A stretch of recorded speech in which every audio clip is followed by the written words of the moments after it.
ना मेरे तो दूर हो जावी।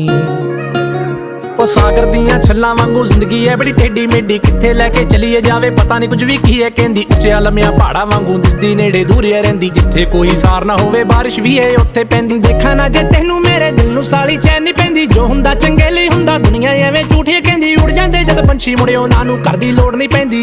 ना तू किते खो जावीं, ना तू किते खो जावीं, जिवें बदलां दे ओले होया चन्न, ना मैं तो ओले हो जावीं। तू गल मेरी मन, मेरा लगना नहीं जी लगना नहीं मन, ना मैं तो दूर हो जावीं, ना मैं तो दूर हो जावीं। ओ जिवें बदलां दे ओले होया